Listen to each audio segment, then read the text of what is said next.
Hello दोस्तों, मैं हूं आपका दोस्त एडवोकेट शिवेंद्र प्रताप सिंह। आज हम बात करेंगे पति पत्नी के बीच अगर साथ रहने की सारी स्थिति सिचुएशन कंडीशन समाप्त हो गई हो और वो किसी भी कीमत पे एक दूसरे के साथ नहीं रहना चाहते हैं, पूरा राय मशवरा बैठा लिए हैं, सारी चीजें क्लियर कर लिए हैं कि अब हम दोनों को एक दूसरे के साथ जीवन यापन नहीं करना है और साथ रहने की कोई भी शर्त या साथ रहने की कोई भी गुंजाइश शेष नहीं बची है, तो ऐसी कंडीशन में एक दूसरे का जीवन न बर्बाद करते हुए सीधे तौर पे आसानी से आप कैसे अलग हो सकते हैं ताकि आपका जीवन अपना अलग व्यतीत हो और पति का जीवन अलग व्यतीत हो, बिना किसी रुकावट, बिना किसी डिस्टरबेंस के। हालांकि ऐसा करना नहीं चाहिए, कोशिश करनी चाहिए कि किसी भी विवाद को आपस में समझ बूझ के निपटा लिया जाए, मामला आगे न बढ़े, मामला कोर्ट तक न पहुंचे, मामला एक दूसरे के अलगाव तक बात न पहुंचे। ऐसी कोशिश हर पति को और हर पत्नी को करनी चाहिए। परिवार में छोटी मोटी बातें होती रहती हैं, वो आम बात होता है। बहुत बड़ी बात भी छोटी ही रहती है, वो बहुत बड़ी बन जाती है।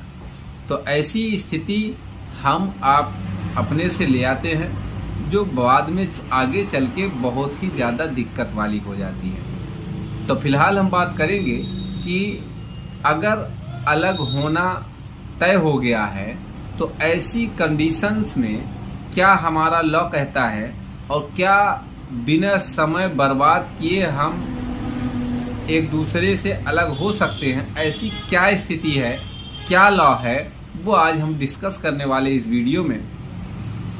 आपको बताते चले कि हिंदू विवाह अधिनियम 1955, हिंदू मैरिज एक्ट 1955 की धारा 13B आपसी सहमति से तलाक कैसे लिया जाए, आपसी सहमति से विवाह विच्छेद कैसे किया जाए, इसके बारे में प्रावधान करता है।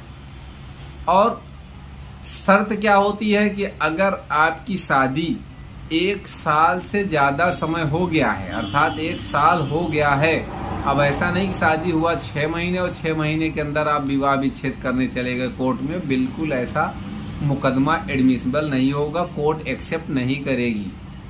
तो कहने का मतलब शर्त भी होनी चाहिए कि अगर आपकी शादी 1 साल हो चुकी है, शादी का आपके 1 साल समय बीत चुका है, तभी आप ये काम कर सकते हैं, तभी कोर्ट में मुकदमा आप फाइल कर सकते हैं। चलिए बात कर लेते हैं, कोर्ट में मुकदमा तो फाइल कर दिया, तो क्या चक्कर काटना पड़ेगा? चक्कर काटने की जरूरत नहीं पड़ेगी। आपको बताते चले, जिस दिन आप मुकदमा फाइल करेंगे, 13B का प्रार्थना पत्र पारिवारिक न्यायाधीश को देंगे आप, तो वहां क्या होगी, एक डेट लग जाएगी, एडमिसिबल हो जाएगा, कोर्ट में एक्सेप्ट कर लिया मुकदमा आपका, तो डेट लग जाएगी। डेट अब वो 1 महीने की भी लगती है, 6 महीने की भी लगती है, अलग अलग जगहों पे अलग अलग स्थिति परिस्थिति जो भी है, अलग अलग पारिवारिक न्यायाधीश जो होते हैं, प्रधान पारिवारिक न्यायाधीश। तो अगर जिस दिन डेट लगी उस दिन आप दोनों लोग मौजूद रहिए कोर्ट में, अर्थात पति और पत्नी दोनों। आपका भी बयान हो जाएगा, पति का भी बयान, पत्नी का भी बयान कि भाई हम इन शर्तों के साथ ये सामान के लेन देन के हिसाब किताब में, या हमने इनसे इतना पैसा ले लिया, या हमारा और इनका इस संबंध में ऐसे ऐसे सेटलमेंट हो चुका है, वो सारा डिटेल आप अपने बयान में भी दे सकते हैं कि किस तरह से अलग हो रहे हैं, क्यों अलग हो रहे हैं, कितना लेन देन हुआ, सारी डिटेल आप लिखा सकते हैं। पति का भी बयान हो जाएगा, पत्नी का भी बयान हो जाएगा, और उसी दिन फाइल आदेश में रख दी जाएगी। आदेश की कोई 10 दिन 5 दिन की डेट लग जाएगी। आदेश वाले दिन आप दोनों लोग फिर से चले जाइए, आदेश हो जाएगा, आदेश में सिग्नेचर करके एक कॉपी आप लीजिए, एक कॉपी आप लीजिए, सर्टिफाई कॉपी आप लेके आराम से जा सकते हैं। कुछ दिन के बाद आपकी डिक्री भी तैयार मिलेगी, लगभग 1 महीने के बाद आप डिक्री की भी कॉपी ले सकते हैं।